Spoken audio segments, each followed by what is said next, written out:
बार हम अपनी daily life में इस तरह के सेंटेंस बोलते हैं जैसे कि आपने मुझ पर जादू कर दिया है, उसकी आंखों ने सब पर जादू कर दिया है, लगता है उसने तुम पर जादू कर दिया है। तो इस तरह के वाक्य हम बोलते हैं जैसे कि तुमने तो मुझ पर जादू कर दिया, यानी इस तरह से आपने इस वाले टॉपिक को एक्सप्लेन किया या फिर इस तरह से मेरी जो प्रॉब्लम हो उसको इसका ऐसे सोल्यूशन दिया मुझे कि मैं तो आपकी फैन हो गई, यानी आपने तो मुझ पर जादू ही कर दिया। तो इस सेंस में इस तरह के वाक्य बोले जाते हैं। जादू का मतलब यहाँ पर जादू टोना से नहीं है, जादू का मतलब मोहित कर देना या फिर सम्मोहित कर देना। चलिए समझते हैं कि इस तरह के वाक्यों को बनाने के लिए हम कौन सा फ्रेज यूज करेंगे। इसके लिए जादू कर दिया है, इसके लिए हम लिखेंगे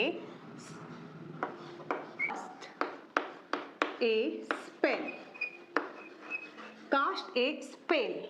जादू कर दिया है इसके लिए हम क्या यूज करेंगे, कास्ट ए स्पेल। तो चलिए सेंटेंस में इसका यूज कैसे करें, जैसे कि आपने मुझ पर जादू कर दिया है, तो इसके लिए हम लिखेंगे यू कर दिया है। तो ये प्रेजेंट परफेक्ट का सेंटेंस है, यहाँ पर हम यूज करेंगे हैज और हैव का। तो यू के साथ हम हमेशा यूज करते हैं यू कास्ट ए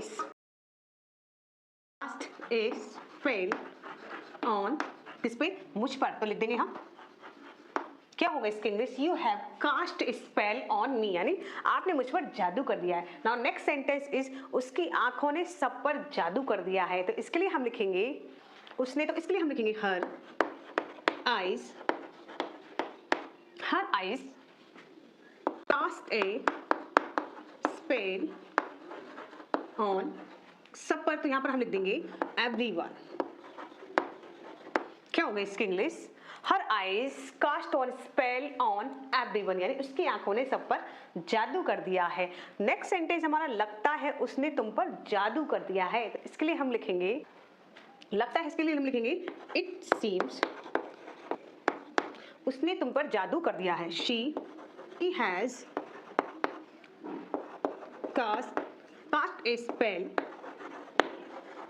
ऑन, इस पर, तुम पर जादू कर दिया। तो इसके लिए हम लिख देंगे यू। क्या होगा इसकी English, it seems she has cast a spell on you, यानी लगता है उसने तुम पर जादू कर दिया। तो आई होप स्टूडेंट्स आपके अच्छे से समझ में इस तरह के सेंटेंस आ गए होंगे कि कहीं भी अगर हमें सेंटेंस में जादू कर दिया है, इस तरह के वाक्य हमें देखने को मिले, तो वहां हम क्या यूज करेंगे, cast a spell, put A spell का भी यूज कर सकते हैं, यानी कास्ट ए स्पेल का यूज कर लीजिए या फिर पुट ए स्पेल का यूज कर लीजिए, दोनों का ही मतलब सम्मोहित करना होता है। नेक्स्ट सेंटेंस हमारा पता नहीं किसने तुम पर जादू कर दिया है।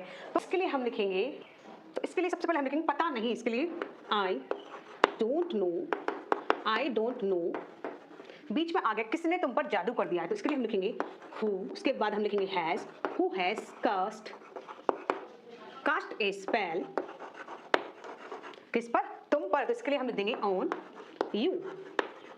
क्या होगा इसकी English, I don't know who has cast a spell on you, यानी पता नहीं किसने तुम पर जादू कर दिया। Now last sentence is all of you, जैसे कि उसने तुम्ही पर जादू क्यों किया, यानी तुम इतने सारे लड़के थे, उसने तुम्ही पर जादू कर दिया, किसी और पर क्यों नहीं किया। तो इस तरह के सेंस में हम इस तरह का वाक्य बोलते हैं। तो इसकी इंग्लिश क्या होगी, इसका जवाब आप दीजिए कमेंट सेक्शन में कमेंट करके। तो आई होप इस तरह के वाक्य अच्छे से आपको समझ में आ गए होंगे। तो यही नहीं, इससे हटकर आप और भी बहुत सारे सेंटेंस को मुझे इंग्लिश में बनाकर दिखा सकते हैं। तो अगर आप स्क्रीनशॉट लेना चाहते हैं तो ले सकते हैं। आई होप वीडियो आपको जरूर पसंद आया हो। वीडियो पसंद आए तो वीडियो को लाइक शेयर करना बिल्कुल ना भूलिए। एंड इसी तरह से इंग्लिश सीखने के लिए डू फॉलो माय चैनल।